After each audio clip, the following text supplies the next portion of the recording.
Everybody come see us on tour. We'll be in Columbus, Dayton, Cleveland, Cincinnati, Lexington, Kentucky, Burbank, California, and Honolulu. Go to jimmydore.com for a link for tickets.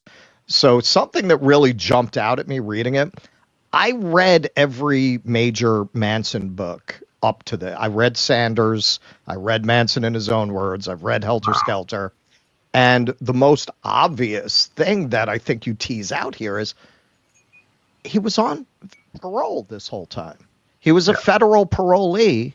How it's as plain as the nose on your face once someone presents it to you. How on earth did this guy do this? He kept getting in trouble. Why did he not go back to jail? I think in the back of my mind, I always chalked it up to the permissiveness of the era, if I thought about it at all. Yeah. But you have much more suggestive explanations. So why, insofar as you can delve into it without going out over your skis, why do you think he was not locked back up? Well, that's one of the things that was really stumping me.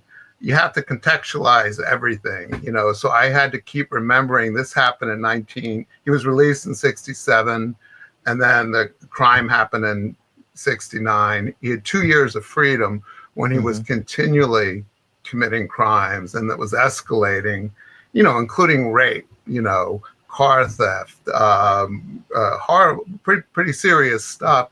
And every time he'd be released, and not only shouldn't he have been released, he should have been prosecuted for this stuff. They had ample evidence on almost every single one of his arrests. So what I was wondering was it the times? I mean, it was the beginning of the hippie area. People were more lenient. And once I accumulated, stuff that hadn't been reported before about these arrests and the release and the patterns, at that point I thought, there's no way this could just be because of that time. And then I would go to people who worked in parole at that time, and they would say, yeah, maybe one or two, but not 10 incidences. Right. And finally I went and I think this is in the book, I sat down with a guy named Louis Watnick, who was a deputy DA in Los Angeles County during the same period. And again, the first year Manson was in San Francisco in the Bay Area, and then the same stuff happened in LA. And he had also been a judge in Ventura County, in the Valley. And he had Manson in front of him for one of these. It was a minor one. I mean, that was luckily for him and for me, because if I had gotten him with his back to the wall, maybe he wouldn't have been so honest. But the charge with him was, I think, a traffic violation. But he said to me when he looked at it, and this guy was dying, he was on a respirator, and I have him on audio. And luckily I had the reporter pretty close to him because he was speaking like an harassed. Right. And he's looking through everything. And he said, chicken shit, this is all chicken shit. He said, there's no way this would have happened repeatedly like this. He said, somebody wanted him outside. He was more valuable to somebody outside than inside, meaning inside prison walls. And I said, who? And he goes, well, you're the journalist. You got to find that out. And I said, I know, I keep hitting all these walls. And he said, it could have been the FBI.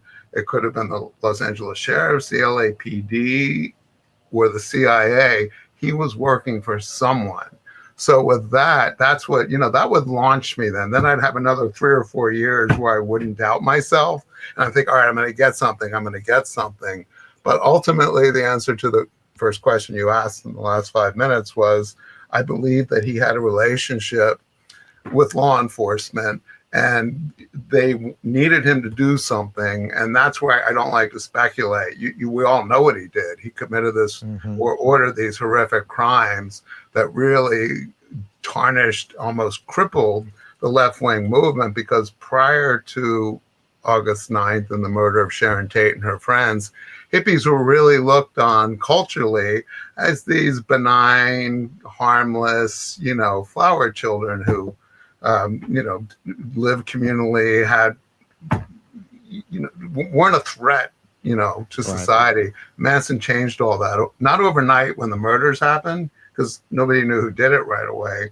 But when he was arrested in the first week of December of 1969, and his pictures on the cover of every magazine and newspaper in the world, and he's described as a hippie guru cult leader, all of a sudden people were there have been warnings by kind of the right wing movement that hippies were dangerous and they were after your children. And as it turned out, Manson served that purpose. What I'm still trying to do in the follow-up book is prove, get the actual paperwork, a plan, as it were, something. And I think I'm getting close. But yeah, that's why I think he was allowed to roam until what happened.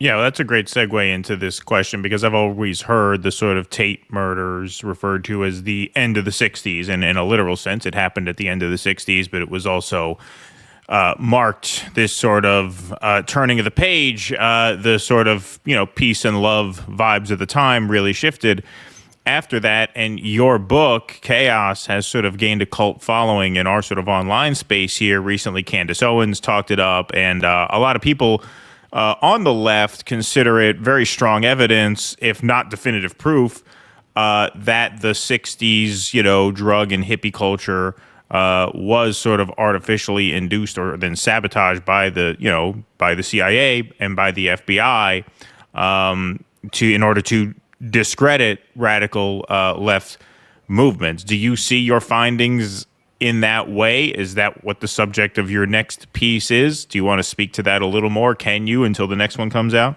Yeah. I mean, I don't believe, or I've never seen evidence that it was actually the whole left-wing hippie movement was created by nefarious forces. I do know that LSD was actually brought over and then shared. So, but as far as, I do believe that it was an operation by the federal government, either Chaos and or COINTELPRO, which were both created in 1967 with the aim of neutralizing the left wing, stopping them.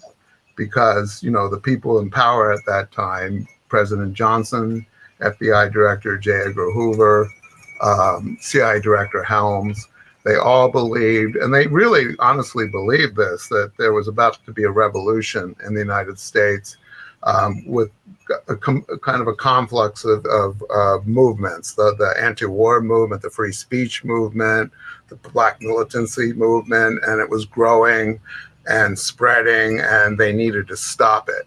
So, what I'm doing in my book is just in the second book, and I have to preface this by saying I'm not going to do it unless I get enough verifiable information. I don't want to just do a second book for the sake of putting something else out there. But I do believe that Manson was being kind of worked with and prepared even before he was released in 1967. He was in federal institutions from the time he was an early teenager, juvenile delinquent homes, reformatories. It was in Boys Town for a while. Yeah. Boys Town at the National Training School for Boys in Washington, D.C. And there were MK research programs using particularly teenage boys that didn't have families on the outside that were, following their welfare, targeting them to try to learn. And it wasn't called MK Ultra officially. This was just psychological studies of people that they had in custody to see why some were more prone to violence than others, how you could trigger violence, that kind of thing. And this was what MK Ultra was basically doing since about 1952, 53. And Manson was in the system starting in about 1955, 56 until he was released in 67.